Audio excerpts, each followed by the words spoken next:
کا آپ نے جاوید صاحب، ایک اور مسئلہ ڈونلڈ ٹرمپ کا یہ ہے کہ ڈومیسٹک پریشر بھی ایگزرٹ ہو رہا ہے. ایک پہلے ہی پاپولیرٹی اس جنگ میں جانے سے مزید کم ہوئی، اور دوسری چیز یہ کہ اب ان پر ایکوزیشنز بھی لگ رہے ہیں کہ جو جنگ کا اعلان تھا اس سے کچھ ہی دیر پہلے انہوں نے سٹاک مارکیٹ میں 3700 سے زائد جو ہیں وہ ٹریڈز کر لیں، جو ان کے کرونیز نے اور باقی سب نے، اور تقریباً $7 ارب کی جو کلینڈسٹین ٹریڈز ہیں، جس میں کہا جا رہا ہے کہ یہ پیسہ کمانے کے لیے اس اپرچونٹی کو ان کی کابینہ نے اور بذات خود ان سے لنکڈ جو انویسٹرز ہیں انہوں نے استعمال کیا ہے. تو یہ ایک اور مسئلہ پیدا ہو چکا ہے، لیکن ٹرمپ آن دا کنٹری جنگ کو آگے لے کر جانے کی پلاننگ کر رہے ہیں. تو آپ کو لگتا ہے کہ سکمب کریں گے بہت جلد وہ اس ڈومیسٹک پریشر کو جو ایگزرٹ ہو رہا ہے ان پہ؟ جی مزل صاحب، thank you for inviting me.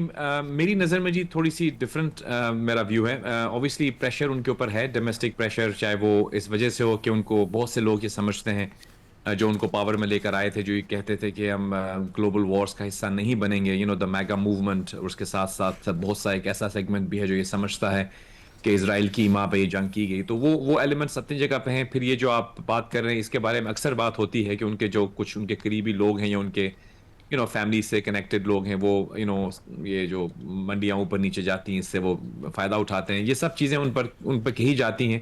لیکن میری نظر میں یہ پریشر ان پر رہے بھی تو it's not going to be fatal pressure. ایسا نہیں ہے کہ وہ کوئی اپنی صدارت کھو بیٹھیں گے یا ان کی حکومت چلی جائے گی یا اس حد تک کچھ ہوگا. حکومتیں کبھی پاپولر ہوتی ہیں، کبھی ان پاپولر ہوتی ہیں. دس پارٹ آف ڈیموکریسی، وہ چلتا رہے گا. He still the president for the next I think 2 more years or 3 more years. اس کے بعد کیا ہوتا ہے وہ ایک وقت time will only tell. But currently اگر ہم اس ایشو پہ آئیں کہ جو اس وقت ہم کھڑے ہوئے ہیں، we are looking forward, we were obviously اگر آپ کل مجھ سے بات کرتے تو ہمیں لگ رہا تھا کہ we are heading towards another attack on Iran. I think دنیا بھر کی نظریں اسی پہ تھیں کہ کیونکہ جو میکسیملسٹک پوزیشنز دونوں سائڈس کی طرف سے اڈاپٹ کی گئی تھیں وہ تو اسی طرف اشارہ کر رہی تھیں. بالخصوص ایران نے جو پہلے تو آپ کے پروگرام میں بات ہوئی 3 پوائنٹس ہوا کرتے تھے مزمل صاحب، آپ کو یاد ہوگا، جو پوائنٹس آف کنٹینشن تھے. اب تو چوتھا پوائنٹ بھی ہے جس پہ وہ کہتے ہیں کہ اب نہ ہرمز کھولنے کے بعد ہم اس کو مینج بھی کریں گے مستقبل میں. یعنی ہم کوئی فریم ورک لے کر آئیں گے جس فریم ورک کے تحت اس کا کنٹرول ہمارے پاس ہو. ابھی آپ خود بتا سکتے ہیں یہ کیسے ممکن ہے. ہاؤ از اٹ پاسبل کہ ایک ایسا انٹرنیشنل واٹر جس کو کبھی کسی نے کنٹرول نہیں کیا، جہاں پہ آمد و رفت ہمیشہ اوپن رہی ہے، جو کہ لا آف نیویگیشن اس کو یہی کہتا ہے، فریڈم آف نیویگیشن یہ کہتا ہے کہ آپ وہاں پہ وہاں سے گزر سکتے ہیں. اب وہ کچھ ٹائم پہلے وہ عمان کے پاس گئے تھے، ہمارے دوست کہہ رہے تھے کہ عمان کے ساتھ یا پاکستان کے ساتھ مل کے فریم ورک ہوگا. میری نظر میں ایسا ممکن نہیں ہے. عمان کبھی بھی ایگری نہیں کرے گا کہ وہ ایران کے ساتھ مل کے جو ہے وہ آبنائے ہرمز کو کنٹرول کرے، جس کے اوپر جو ہے وہ باقی GCC ممالک کا بھی انحصار ہے. پوری دنیا کی انرجی نیڈز وہاں سے جاتی ہیں. تو ایسا فریم ورک سجیسٹ کرنا میں سمجھتا ہوں وہ پرپوسٹرس ہی کہہ سکتے ہیں آپ اس کو.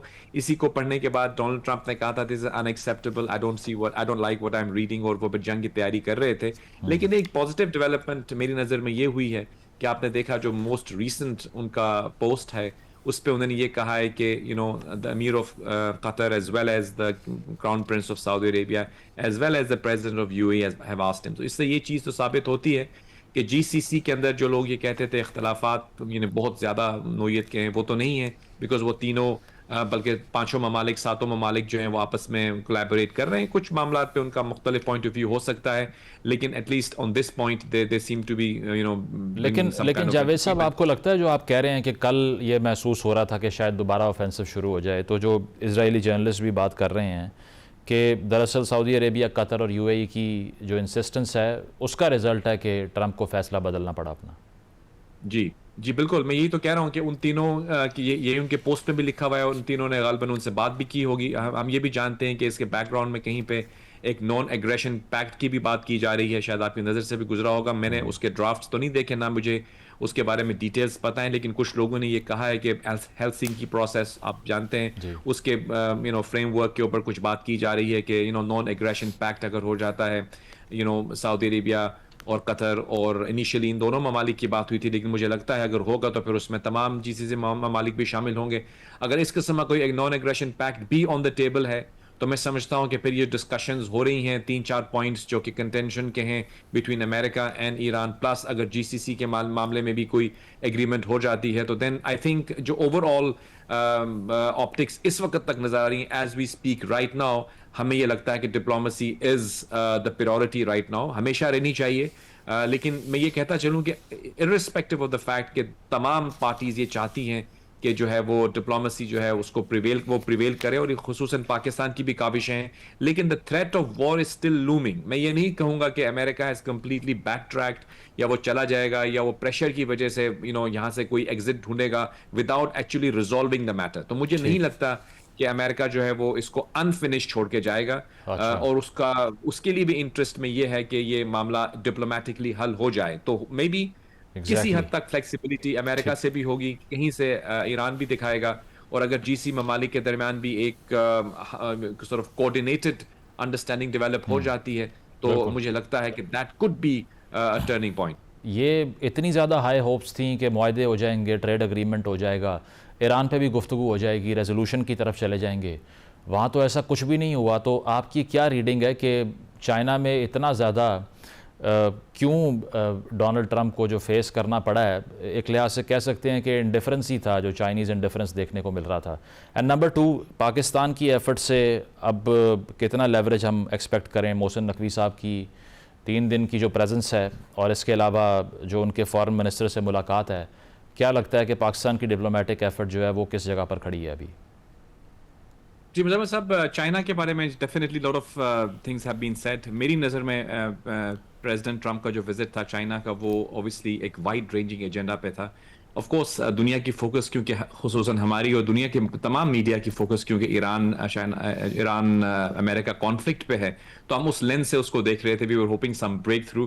لیکن اگر آپ دیکھیے گا تو یہ اس وزٹ کا ایجنڈا بہت وائڈ رینجنگ تھا. میری نظر میں it is a good visit, اور میں سمجھتا ہوں ایک پازیٹیو وزٹ رہا، کیونکہ آپ جانتے ہیں کہ ماضی میں جو 2 سپر پاورز رہی ہیں، یو ایس ایس آر اور امریکہ، ان کے درمیان ایک تصادم کی ریلیشن شپ رہی ہے. دیر واز اے ایڈورسوریل ریلیشن شپ. اب ہم دیکھ رہے ہیں کہ امریکہ تو ایک اسٹیبلش سپر پاور ہے، جتنی بھی اس کو آپ پسند کریں یا نہ کریں. کرنٹلی ہم ملٹی پولیرٹی کی بات کرتے ہیں، لیکن ہے اس وقت یونیپولر ورلڈ میری نظر میں. اور اگر کوئی دوسری پاور سپر پاور کے طور پہ ایمرج ہو رہی ہے، بلکہ میری نظر میں ہو بھی چکی ہے، وہ چائنا ہے. اینڈ آئی تھنک اگر یہ 2 ممالک آپس میں ایک ایکویلیبریم برقرار رکھتے ہیں، جس طرح سے اس کو وہ کہہ رہے ہیں مینجڈ کمپٹیشن، وہ سمجھتے ہیں کہ دونوں کو آپس میں کمپیٹ تو کرنا ہے لیکن اس کو مینج کر کے کمپیٹ کرنا ہے. کچھ ایسے معاملات ہیں، خصوصاً آپ جانتے ہیں دنیا کا جو فیوچر ہے it is all about technology, اور ٹیکنالوجی کے حوالے سے امریکہ جو ہے وہ مارکیٹ لیڈر ہے، لیکن اس کے باوجود اس کو جو ہے وہ ریئر ارتھ منرلز چاہیے جو کہ چائنا کے پاس ہیں. اور اسی طرح چائنا کو وہ ایڈوانسڈ اے آئی چپس بھی چاہیے، نیویڈیا، جو کہ اگر چائنا کے پاس ہوں گے تو ان کی جو اپنی ٹیکنالوجی کی ریکوائرمنٹس ہیں وہ زیادہ بہتر انداز میں ایڈریس کر پائیں گے. تو آئی تھنک اس حوالے سے ان کے درمیان ایک اچھی انڈرسٹینڈنگ ڈیولپ ہوئی ہے کہ ایٹ لیسٹ فیوچر میں کوئی تصادم کی طرف ہم نہ جائیں. اب آتے ہیں ایران پہ. تو دیکھیے ایک چیز تو یہ بالکل واضح تھی کہ آپ بھی جانتے ہیں کہ 2 مہینے تک پریزیڈنٹ ٹرمپ نے اس وزٹ کو پرولونگ کیا. پرولونگ وہ اس لیے کرنا چاہ رہے تھے میری نظر میں کہ وہ نہیں چاہتے تھے کہ وہ ایک ایسے پریزیڈنٹ کے طور پہ وہاں جائیں جو الجھا ہوا ہے ایک ایسے مسئلے میں، جو کہ ایک سپر پاور ہے ایک طرف، اور ایک نسبتاً کمزور ملک جو 47 سال سے جنگ سینکشنز میں ہے، اس میں الجھے ہوئے تو ہیں وہ وہاں پہ، چاہے جیتے ہیں یا نہیں جیتے وہ ایک علیحدہ ڈیبیٹ ہے. But he wanted to go there as a winning president. وہ ان کی خواہش پوری نہیں ہو پائی. Of course he still went there in a situation کہ وہ پھنسے ہوئے ہیں وہاں پہ. دوسرا، کچھ لوگ یہ اسیس کر رہے تھے کہ ہو سکتا ہے کہ چائنا میں جا کے کچھ مسئلے کا حل تلاش کر لیں. میں یہ کہہ رہا تھا، اور میری ابھی بھی یہ ویو ہے کہ دیکھیں ڈونلڈ ٹرمپ کبھی بھی یہ نہیں چاہیں گے کہ اس مسئلے کا حل بیجنگ سے آئے. وہ تو ان کو اور ویک کرے گا. ایون اگر بیجنگ اپنی لیوریج استعمال کرتا بھی ہے، جو لیوریج ہے اس کی ڈیفینیٹلی ایران کے اوپر، آپ جانتے ہیں I think the biggest trading partners, oil بھی سارا ان کا وہ لیتے ہیں، تو آف کورس اسٹریٹجک سپورٹ بھی ہے وہاں پہ. تو اگر چائنا چاہتا ہے تو وہ ان کو لیوریج اپنی یوز کر سکتا ہے ایران کے اوپر to bring them to a flexible position. لیکن آف کورس پریزیڈنٹ ٹرمپ ایسا کبھی نہیں چاہیں گے کہ بیجنگ میں اس کا حل ہوتا.